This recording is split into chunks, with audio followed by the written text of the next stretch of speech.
Assalamualaikum warahmatullahi wabarakatuh. Perkenalkan, nama saya Cindy Sofat Darmawati dengan NIM 201020250003. Nah, di sini saya akan menjelaskan mengenai salah satu dari mental illness, yaitu sindrom Tourette. Nah, sebenarnya saya mengucapkan terima kasih kepada dosen pengampu mata kuliah kesehatan mental, yaitu Ibu Andayani SIP MSW. Nah, di sini saya akan menjelaskan ya mengenai poin A, yaitu pengertian mental illness. Nah, mental illness itu disebut juga dengan gangguan mental. Nah, biasanya mental illness ini mengacu pada gangguan sistem saraf ya, yang mempengaruhi pikiran, perasaan, suasana hati atau perilaku seseorang. Jadi, seorang yang mengalami mental illness itu berbeda dengan orang normal gitu, karena pikiran, emosi, suasana hati, perilakunya itu terganggu. Nah, ada beberapa gejala mental illness atau gangguan mental yang dialami oleh seorang, seperti rasa cemas berlebihan. Nah, cemas itu kan merupakan suatu hal yang wajar ya jika seseorang itu mengalami kecemasan. Misal nih, kalau kita itu cemas terhadap sesuatu, itu kan wajar. Tapi kalau kita cemasnya berlebihan, misal kita sebagai mahasiswa nih, cemas nilai kita rendah, jadi kita nggak bisa tidur, nah itu merupakan salah satu dari mental illness. Kemudian yang kedua ini ada ketakutan. Nah, ketakutan secara berlebihan, takut mati atau takut dibunuh. Nah, setiap orang tuh kan pasti takut dibunuh ya. Setiap orang itu juga belum siap untuk mati. Cuman kalau seseorang yang mengalami ketakutan, takut mati secara berlebihan sampai dia itu tidak bisa tidur, takut dibunuh sampai dia itu tidak mau keluar rumah, itu merupakan salah satu dari gejala gangguan mental. Kemudian sedih berlarut-larut. Nah, ini merupakan satu hal yang tidak wajar ya. Kita itu sedih itu wajar. Cuman kalau sedih secara berlarut-larut, nggak ada hentinya, itu merupakan suatu gangguan mental. Ini bisa mengakibatkan penderitanya itu mengalami depresi. Kemudian tertawa tiba-tiba. Nah, tertawa itu kan suatu hal yang wajar juga ya. Jika kita melihat objek yang lucu, maka kita pasti akan tertawa. Tapi kalau kita tertawanya nggak ada sebab, itu merupakan gangguan, salah satu dari gangguan mental. Kemudian berhalusinasi. Nah, berhalusinasi ini yaitu kondisi di mana seorang itu merasakan sesuatu. Misalnya kayak saya itu merasa dibisikin oleh seseorang, padahal nggak ada di samping saya gitu, nggak ada orang. Terus saya tuh merasa bahwa saya tuh melihat sesuatu, padahal nggak ada yang lewat di depan saya. Kemudian saya merasa bahwa saya tuh mencium bau wangi, padahal nggak ada apapun kayak gitu. Itu merupakan halusinasi. Dan juga delusi ya. Nah, delusi itu berbeda sama halusinasi. Kalau delusi itu misal ya, seorang itu berpikir bahwa saya itu sepertinya mau dibunuh deh sama teman saya. Nah, padahal enggak gitu, padahal enggak ada, padahal enggak gitu. Nah, kemudian di sini saya juga akan menjelaskan mengenai jenis-jenis dari mental illness. Nah, banyak sih jenis-jenis mental illness, tapi ada 10 poin yang akan saya jelaskan ya jenis-jenisnya. Pertama ini adalah gangguan kecemasan. Yang tadi saya katakan bahwa gangguan kecemasan itu merupakan perasaan khawatir yang berlebihan gitu, cemas, takut secara berlebihan, itu merupakan gangguan kecemasan. Seorang yang mengalami gangguan kecemasan secara berlebihan, maka kedisfungsian sosial orang tersebut akan terganggu. Kemudian ada juga gangguan mood. Nah, gangguan mood ini merupakan emosi yang naik turun gitu. Misal nih ya, saya tuh emosinya tuh sedih banget, depresi. Kemudian tiba-tiba saya tuh merasa bahagia banget. Nah, itu merupakan bahagia tuh mental mania gitu. Jadi nggak stabil. Kemudian ada skizofrenia. Nah, skizofrenia itu yang pernah dibahas ya sama Ibu Aan, dan kelompok saya juga pernah mempresentasikannya. Jadi skizofrenia itu beberapa gejalanya seperti ada halusinasi, delusi, kemudian ada juga kekacauan berpikir dan juga kekacauan berperilaku. Nah, kemudian yang kelima ini ada kontrol impuls. Nah, kontrol impuls ini merupakan seseorang tidak bisa mengendalikan emosinya gitu. Jadi emosinya itu tidak stabil atau kurang stabil. Nah, kemudian ada juga gangguan makan. Gangguan makan ini perilaku makan yang tidak terkendali gitu. Jadi seorang itu pola makannya tidak teratur, kemudian disertai juga dengan gangguan emosi. Kemudian ada OCD ya, Obsessive Compulsive Disorder. Ini merupakan sesuatu yang tidak asing bagi kita karena semester sebelumnya kita udah mempelajari tentang ini gitu kan. OCD ini kan gangguan pikiran sama perilaku secara berlebihan ya. Misalnya nih ya, saya takut kotor. Semua orang pasti takut kotor. Cuman kalau kita takut kotornya secara berlebihan, maka itu kan suatu hal yang nggak baik ya. Misalnya nih, tangan saya tuh terkena debu. Terus saya tuh mencucinya sampai 50 kali. Nah, itu kan suatu hal yang tidak wajar, itu disebut dengan OCD. Kemudian ada gangguan kepribadian. Nah, gangguan kepribadian ini merupakan gangguan pola pikir sama perilaku yang mengakibatkan seorang itu tidak bisa membangun hubungan atau relasi dengan orang lain. Kemudian ada sindrom Tourette. Nah, sindrom Tourette ini merupakan salah satu jenis mental illness yang akan saya jelaskan nih. Pada intinya, sindrom Tourette ini merupakan gangguan sistem saraf di mana seseorang itu tiba-tiba motorik sama vokalnya itu bergerak secara tiba-tiba kayak gitu. Kemudian psikosomatis. Nah, psikosomatis ini gejala sakit fisik yang dialami seseorang, tapi sebenarnya tuh nggak ada sakit fisik, cuman pikirannya aja yang terganggu kayak gitu. Nah, kemudian saya akan menjelaskan mengenai sindrom Tourette ya. Nah, sindrom Tourette itu yang tadi saya jelaskan bahwa gangguan sistem saraf di mana ditandai gerakan secara tiba-tiba, yaitu ada gerakan vokal sama gerakan motorik. Nah, motorik ini gerakan gerakan tubuh, tapi kalau vokal ini lebih berfokus pada suara. Nah, secara tiba-tiba sama berulang-ulang, cepat. Nah, gerakan ini tuh disebut dengan tik gitu. Biasanya laki-laki tuh 3 sampai 4 kali lebih besar untuk menderita penyakit penyakit ini daripada perempuan. Nah, biasanya sindrom Tourette ini dimulai pada anak-anak ya, pada 5 sampai 9 tahun gitu. Nah, kemudian penyebab dari sindrom Tourette, nah ini ada 3 nih. Pertama ada kelainan gen yang diturunkan dari orang tua. Jadi misalnya orang tua kita itu mengalami sindrom Tourette, maka otomatis anaknya itu juga memiliki kemungkinan besar menderita hal yang sama kayak gitu, karena gennya itu sama kan. Kemudian yang kedua ini kelainan pada zat kimia otak atau neurotransmitter dan pada struktur atau fungsi basal ganglia. Nah, fungsi basal ganglia ini merupakan bagian otak yang bisa mengontrol gerak tubuh. Jadi bagian otak yang bisa mengendalikan gerak tubuh ini disebut dengan neurotransmitter. Kemudian yang bisa mengendalikan gerak tubuh itu disebut dengan fungsi basal ganglia. Kemudian yang ketiga ini ada gangguan yang dialami ibu selama masa kehamilan atau saat melahirkan. Nah, misalnya ini ya, ibu itu ketika hamil tuh mengalami stres, kemudian ketika persalinan itu lama, jadi pikirannya tuh kalut, kemudian berat tubuh dari si bayi itu melebihi normal kayak gitu. Nah, kemudian ada beberapa gejala ya dari sindrom Tourette. Nah, ini ada 2 bentuk, ada tik sederhana dan juga tik kompleks. Kalau tik sederhana, ini gejalanya itu satu orang itu menderita satu gejala, tapi kalau udah kompleks itu kayak udah satu orang itu mengalami 2 sampai 3 gejala kayak gitu. Nah, tik sederhana itu memiliki 2 bentuk ya, ada motorik sama vokal. Yang tadi saya jelaskan bahwa motorik ini berfokus pada sistem gerak, yang vokal ini suara. Nah, kalau motorik ini seperti kayak mengedipkan mata. Jadi seorang itu mengedipkan mata berulang-ulang dan nggak dikendali gitu. Misalnya tiba-tiba aja matanya itu berkedip beberapa kali kayak gitu.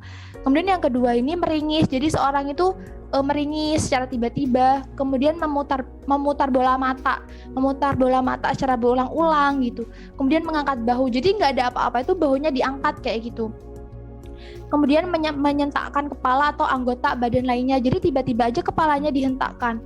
Nah, kemudian tics vokal atau suara itu seperti mengeluarkan suara seperti sedang membersihkan tenggorokan, kemudian mengendus-endus, kemudian menggonggong atau mendengus, kemudian berdehem berulang-ulang, kemudian batuk, bersiul, kemudian berdecak atau mengeluarkan suara lainnya dari lidah, kemudian meniru suara binatang. Jadi kayak mengumpat kayak gitu. Kalau vokal itu suatu hal yang disayangkan ya, kalau misal seorang penderita sindrom Tourette ini terus mengalami gejala yang vokal di tempat umum, maka akan mengakibatkan terjadinya konflik. Nah, kemudian gejala tik yang kompleks ya, ini ada motorik kompleks sama vokal kompleks. Nah, kalau motorik kompleks ini yang tadi saya katakan ya, bahwa yang kompleks itu seorang penderita itu mengalami beberapa gejala. Pertama itu meringis yang dikombinasikan dengan memutar kepala dan mengangkat bahu gitu. Kemudian meloncat-loncat, nggak ada apa-apa itu meloncat-loncat kayak gitu. Kemudian menggeliat, kemudian menyentuh-nyentuh benda, kemudian membungkuk, kemudian berputar-putar, kemudian melakukan gerakan lain dengan pola tertentu. Nah, kemudian tics vokal kompleks. Nah, tics vokal kompleks ini ada beberapa macam ya. Pertama ini ada mengucapkan kata-kata secara acak. Kemudian yang kedua ini mengulang kata atau kalimat yang sama dari diri sendiri atau orang lain.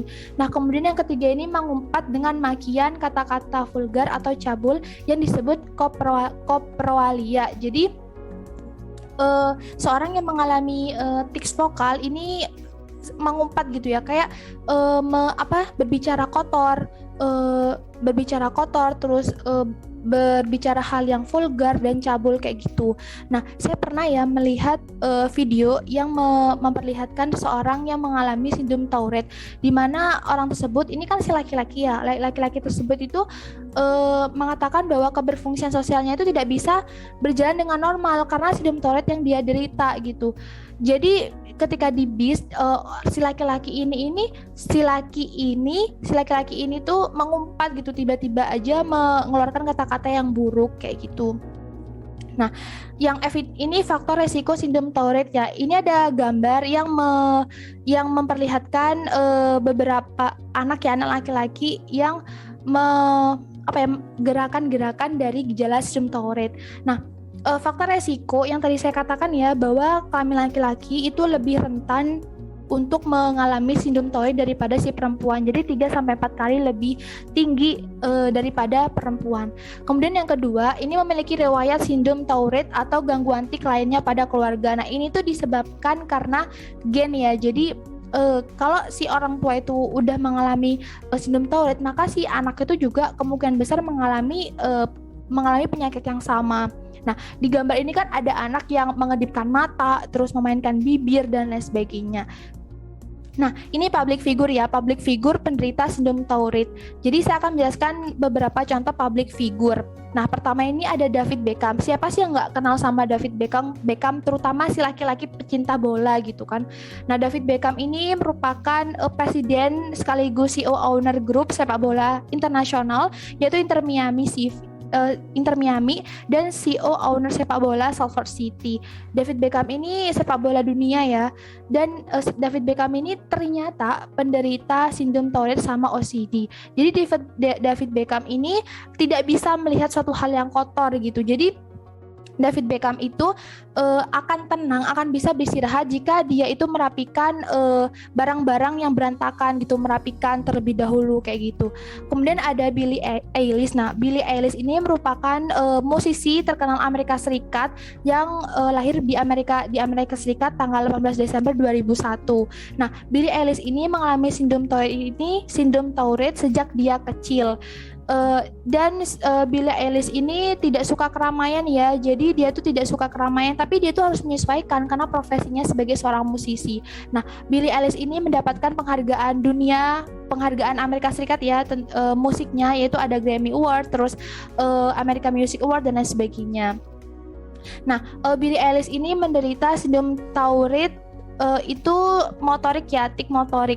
Kemudian Tora Sudiro. Nah, siapa sih yang nggak kenal sama Tora Sudiro? Tokoh, aktor, terus komedian dari Indonesia. Nah, Tora Sudiro ini ditangkap polisi ya pada tahun 2017 karena mengkonsumsi bahan atau obat-obat berbahaya yang mengandung zat aktif gitu. Jadi Tora Sudiro ini mengalami sindrom Tourette selama kurang lebih 2 tahun ya. Nah, ketika dia ditahan, sindrom Tourette-nya itu sulit untuk dikendalikan kayak gitu. Nah, kesimpulan yang dapat dibaca ya dari ketiga tokoh ini, meskipun mereka itu mengalami sindrom Tourette, tapi tidak meruntuhkan semangat mereka untuk bisa berkarya gitu. Jadi apapun yang terjadi pada diri kita, jangan sampai dihalangi oleh hal negatif yang kita punya kayak gitu. Jangan sampai berhenti untuk berkarya. Nah, kemudian tahap intervensi ya. Nah, tahap intervensi ini ada beberapa macam. Ada 7, tapi paling utamanya itu ada 6. Pertama ini ada engagement. Nah, engagement ini perkenalan ya. Jadi pekerja sosial ini harus mulai menempatkan diri sebagai pekerja sosial untuk membantu keberfungsian sosial kliennya gitu. Jadi pekerja sosial itu mulai membangun relasi dengan kliennya. Misal kayak menanyakan nama, terus tempat tanggal lahir, tempat tinggalnya di mana.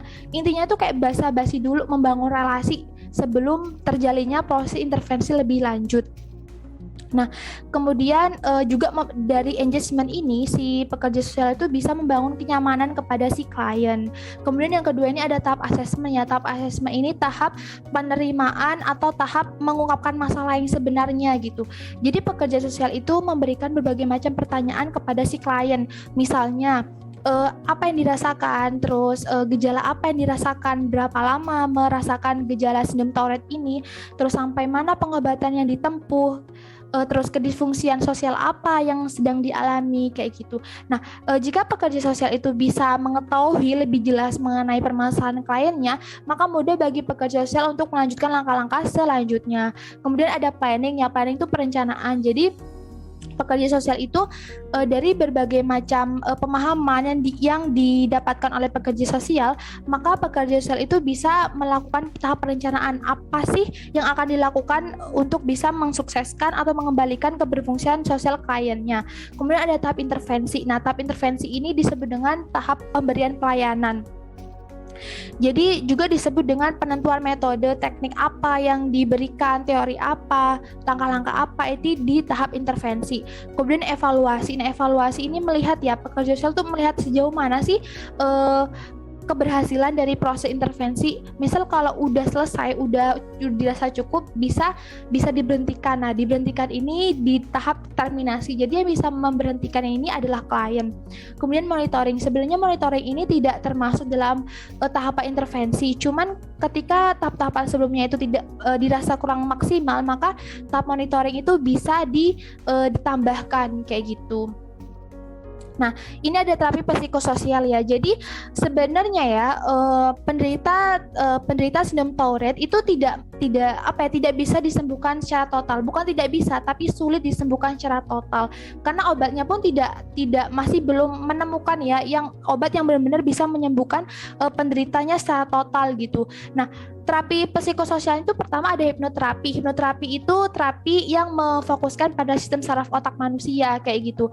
Ini tuh terbukti ya karena penelitian di Amerika Serikat itu banyak orang yang menderita sindrom Tourette itu dilakukan hipnoterapi, itu gejala-gejala yang dialami itu berkurang gitu. Misalnya mengedipkan mata itu satu hari itu biasanya 50 kali, sekarang menjadi 5 kali atau 10 kali kayak gitu. Kemudian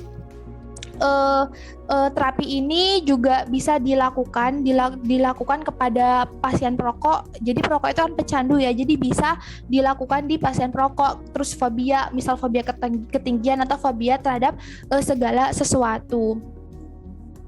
Nah, terapi lain yang direkomendasikan dokter yaitu ada terapi perilaku. Nah, terapi perilaku sendiri ini ada beberapa macam ya, seperti ada pelatihan kesadaran, pelatihan respon, intervensi perilaku kognitif. Jadi, yang kembali saya katakan bahwa memang sangat sulit untuk menemukan obat dan terapi yang benar-benar pas untuk bisa menyembuhkan orang yang mengalami sindrom Tourette dengan total kayak gitu. Nah, pengobatan. Jadi ada obat-obatan yang bisa membantu untuk mengurangi gejala dari orang yang mengalami sindrom Tourette. Pertama itu ada haloperidol, aripiprazole, risperidone atau obat neuroleptik lainnya. Kemudian ada toksin onabotulinum atau botox. Kemudian ada metilphenidate atau Ritalin. Kemudian klonidin. Kemudian ada topiramate atau Topamax. Jadi obat-obatan ini merupakan obat yang bisa mengurangi gejala. Nah, sebenarnya obat ini tuh tidak boleh dikonsumsi semena-mena ya, tapi harus harus mendapatkan resep dari dokter gitu. Karena kalau semena-mena ya takutnya nggak sembuh-sembuh kayak gitu, malah lebih parah. Nah, ini juga ada perawatan neurologis. Nah, perawatan neurologis ini perawatan yang memfokuskan pada sistem saraf otak manusia. Nah, jadi kita sampai pada kesimpulan ya tentang sindrom Tourette, di mana sindrom Tourette ini termasuk salah satu jenis penyakit langka yang jarang diderita oleh seseorang. Tetapi gejala sindrom Tourette tersebut dapat mengakibatkan seseorang mengalami kedisfungsian sosial karena terkendalanya aktivitas yang dilakukan. Nah, laki-laki biasanya lebih rentan untuk menderita sindrom Tourette daripada perempuan. Lumayan parahnya dampak yang diakibatkan oleh sindrom Tourette tersebut membuat penderitanya harus mendapatkan penanganan khusus dari seorang tenaga ahli. Nah, keadilan lingkungan sekitar atau ikut serta dalam penanganan sindrom Tourette sangat diperlukan untuk memberikan support pada penderitanya. Jadi sindrom Tourette ini merupakan salah satu penyakit langka ya, karena jarang diderita gitu. Dan sindrom Tourette ini, orang yang mengalami sindrom Tourette itu lapisan otaknya itu beda. Jadi lapisan otak penderita yang mengalami sindrom Tourette itu lebih tipis daripada orang normal gitu. Kemudian keikutsertaan atau keadilan masyarakat bagi penderita sindrom Tourette itu harus lebih digalakkan ya, karena seorang masyarakat itu tidak boleh menjudge gitu. Biasanya kan masyarakat tuh menjudge orang gila itu tidak boleh. Jadi setiap orang itu harus menjadi support system bagi orang lain, agar orang yang mengalami sindrom Tourette dan juga orang yang mengalami penyakit mental yang lain itu tidak merasa terasingkan gitu. Nah, sekian presentasi dari saya. Apabila ada salah kata, saya mohon maaf. Wassalamualaikum warahmatullahi wabarakatuh.